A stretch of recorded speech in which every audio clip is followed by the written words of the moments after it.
Hello Standard 3rd. Welcome in EVS lecture. This is our 17th lecture. In previous lecture we have discussed about the how to use toilet properly. Now today we are going to discuss some more points. Look at this. In previous lecture we have discussed up to this, right? If you want to clean toilet, then you should have to leave the toilet always clean. Now describe the toilet area in your school. मतलब आपके school में toilet area कैसा है उसके बारे में बताओ. तो first point, is it clean? क्या वो क्लीन है? तो कि yes. Who clean it and how? तो वो क्लीन कौन करता है? तो मोस्टली हमारे स्कूल में तो मासी करते हैं. तो सी विल यूज़ फिनाइल, है ना. फिनाइल है, फिर टॉयलेट क्लीनर है, उनसे वो साफ़ करते हैं. How do you help in it? आप उसमें कैसे हेल्प करते हो? तो भाई जनरली तो हम कुछ हेल्प नहीं करते हैं. हाँ, अगर हम टॉयलेट का यूज़ करें तो फ्लश करके उसको क्लीन कर देते हैं, ऐसे उसको हेल्प करते हैं. From now Billu use the toilet responsibly. He left it clean after its use and washed his hands. तो अभी से क्या हुआ कि बिल्लू ने भी अपने टॉयलेट को यूज़ करना अच्छे से सीख लिया और वो भी उसको क्लीन छोड़ने लगा और टॉयलेट जाने के बाद अच्छे से हाथ भी धोने लगा. Do you leave the toilet as clean as you want if for your self?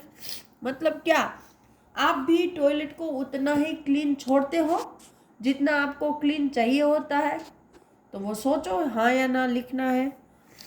Analyst the times when you wash hands. मतलब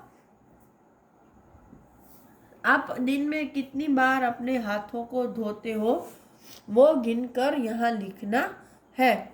तो भाई 1-2 बार तो हम टॉयलेट जाकर धोते हैं. फिर खाना खाने के बाद दिन में मिनिमम 3 बार तो धोते ही हैं. या और अगर कुछ और वर्क किया है ना, जैसे आर्ट और क्राफ्ट के रिलेटेड, तो ऐसा है तो वहाँ पर भी धो लेते हैं. Now next, when do you think your hands get dirty? आप क्या सोचते हो आपके हाथ गंदे कब कब होते हैं? तो ऑलवेज, हमेशा होते हैं. अगर हम ज़मीन पर हाथ रखें तब भी वो तो डर्टी ही होते हैं. लेकिन मोस्टली जब हम कोई आर्ट या क्राफ्ट की चीज़ें बनाते हैं, है ना, कि जिसमें गम है, फेविकोल्स है, उसका यूज़ करते हैं, या फिर हम प्लांट ग्रो करने के लिए मिट्टी को छूते हैं, तब हमारे हाथ डर्टी होते हैं. फिर टॉयलेट जाने के बाद तो डेफिनेटली डर्टी होंगे. या फिर घर में कुछ हमने साफ सफाई में हेल्प की है तो तब डर्टी होते हैं. पेंसिल को शार्पन करने के बाद तब डर्टी होते हैं. तो ऐसे बहुत सारी चीज़ें हैं वो हम सोचकर लिख सकते हैं. Now when all do you need to keep your self clean? आपको कब कब लगता है कि आपको अपने आप को क्लीन करना चाहिए? तो मोस्टली सुबह में उठने के बाद, है ना, हम नहाते हैं तो एक तो तब करना चाहिए. या फिर अगर इस कंडीशन में हम कई ऐसी जगह से, जैसे हॉस्पिटल है या कोई बीमार इंसान है, उनको मिलकर आ रहे हैं, तो तब भी हमें अपने आप को क्लीन करना चाहिए. नेक्स्ट है bathing and brushing teeth, clipping the nail regularly. मतलब हमेशा रेगुलरली नहाना है, ब्रश करना है और अपने नेल्स को रेगुलर कट करना है. नाउ हियर, यहाँ पर आपको what will happen if we do not do the above. अगर आप ये बाथिंग और ब्रशिंग टीथ नहीं करेंगे, अपने नेल्स नहीं काटेंगे, तो क्या होगा?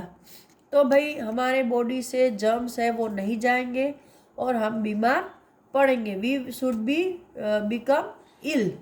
And if we are not going to cut our nails, we will suffer with stomach disease, हमें स्टमक पेन हो सकता है या स्टमक के रिलेटेड बीमारियां हो सकती है।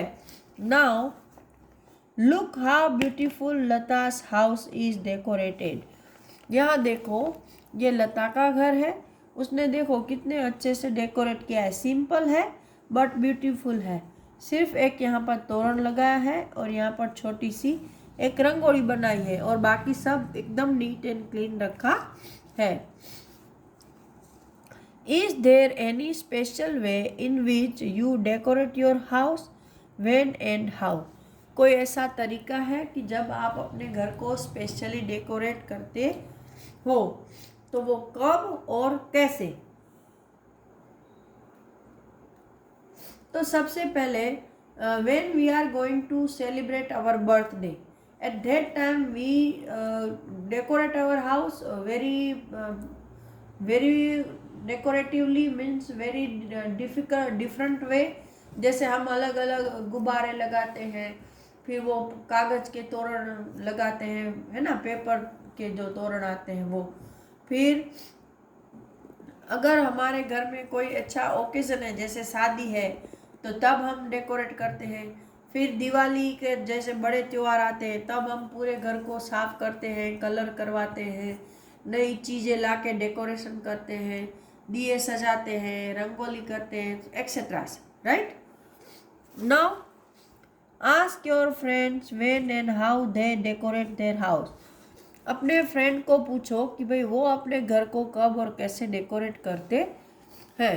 तो ये आपको पूछना है, वरना मैं यहाँ पर लिख दूंगी फिर जब इसकी PDF भेजूंगी। Name the things with which you decorate your house. ऐसी चीज़ों के नाम बताओ कि जिसके साथ आप अपने घर को डेकोरेट करते हो। तो we decorate our house with different types of decorative materials such as flowers, artificial flowers, original flowers, then torans, then rangolis, diyas, etc.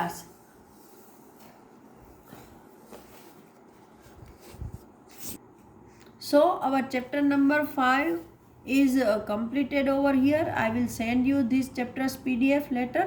Now we are going to start our chapter number 6, food we eat। मतलब हम जो खाना खाते हैं उसके बारे में यहाँ पर डिस्कस किया है। Last night I at a chapati made of bajra with jaggery. ये बच्चा क्या बोल रहा है कि कल रात को मैंने जो रोटी खाई, चपाती खाई, वो बाजरे से बनी थी और वो गुड़ के साथ खाई। I cook dal and rice. ये लड़की क्या बोल रही है कि मैंने तो भाई दाल और चावल बनाए थे। Yesterday no food was cooked in my house. ये लड़की क्या बोली कि भाई कल तो मेरे घर में कोई खाना नहीं बना। ये बच्चा क्या बोल रहा है, I went to the gurdwara with my grand mother for the langar, we ate dal and chapati.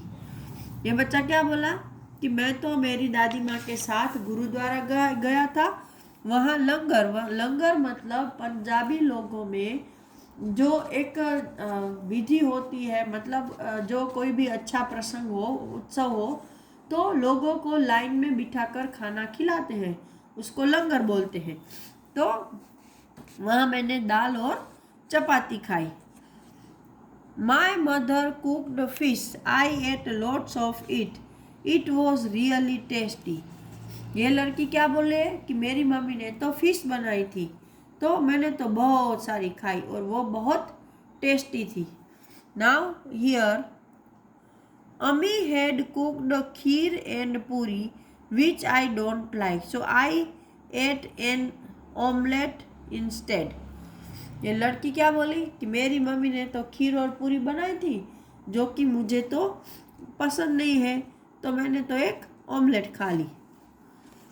My mother brought noodles for us from the house where she work, we enjoyed eating it. ये बच्चा क्या बोला है कि भाई मेरी मम्मी तो जिस घर में काम करती है वहाँ से नूडल्स लेके आई थी, तो हमने तो बहुत मज़े से उनको खाए। तो मतलब यहाँ पर अलग अलग बच्चों के घर में क्या क्या खाना कल बना था उसका डिस्कशन बच्चे बैठकर कर रहे हैं। नाउ नेक्स्ट,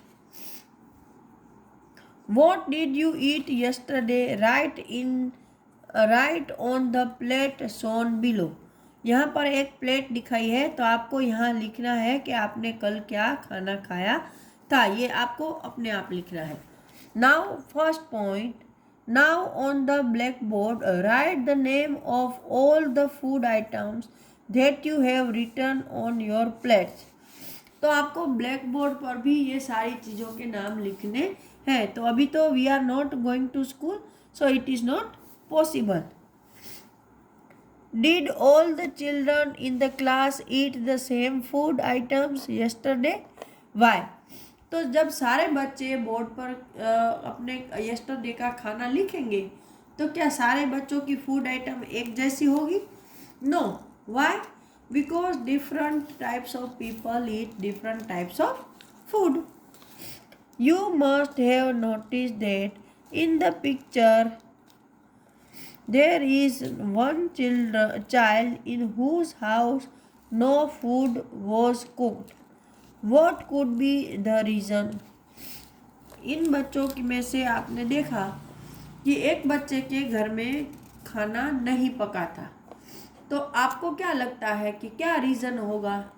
तो पहला रीज़न तो हम ये सोच सकते हैं कि भाई वो कहीं बाहर होटल में खाने गए होंगे।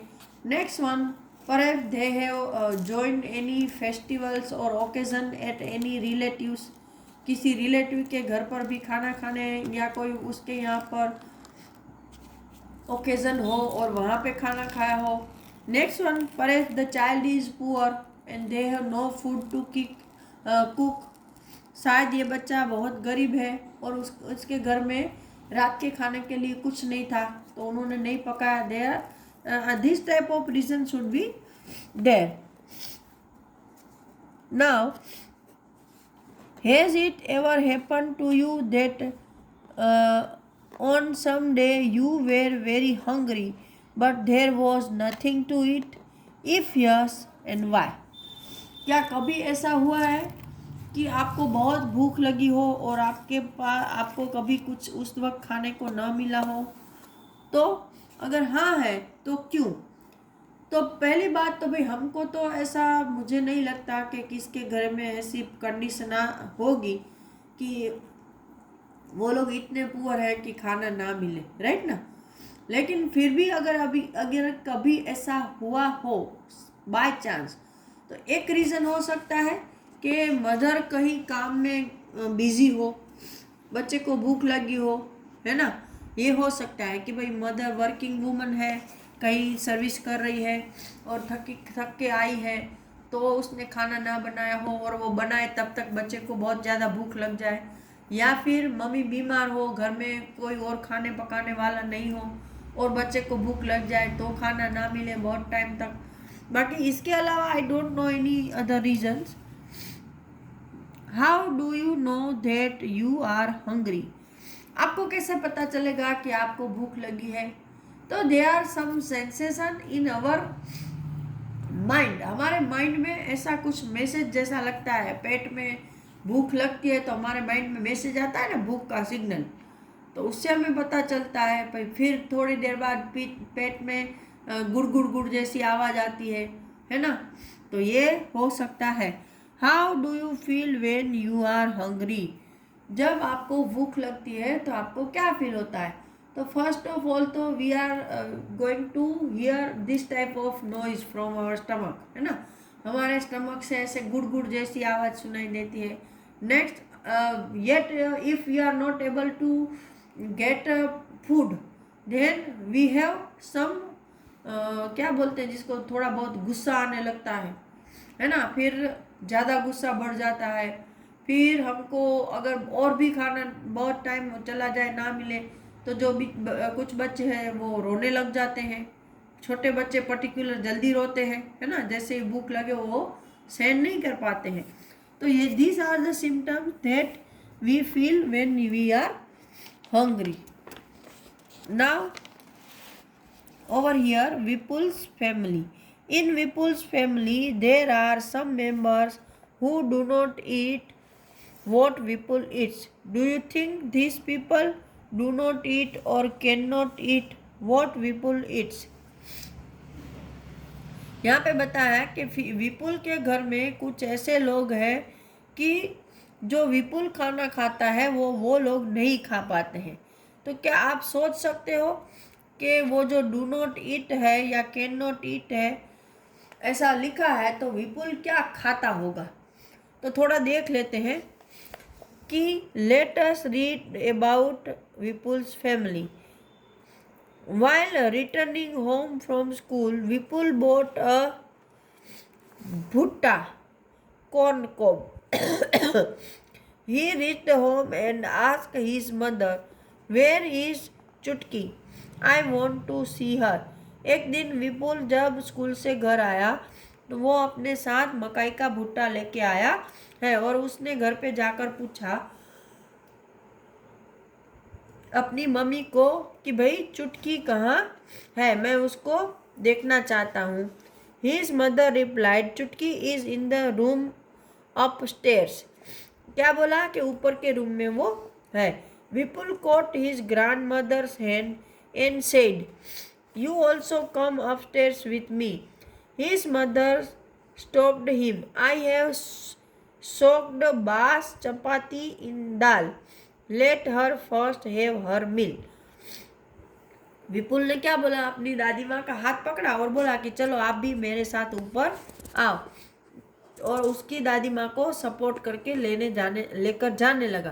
तब उसकी मम्मी ने क्या बोला कि मैंने उनके लिए दाल में चपाती भिगो कर रखी है, तो पहले उनको अपना खाना खा लेने दो. Have you put sugar in the dal?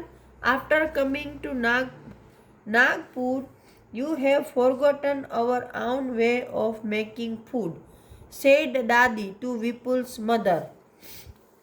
तो विपुल की जो दादी माँ है उन्होंने क्या बोला कि भाई तुमने दाल में शुगर तो डाली है ना, क्योंकि जब से हम लोग नागपुर से आए हैं तो तुम भूल गई हो कि हमारे घर में खाना कैसे बनता है.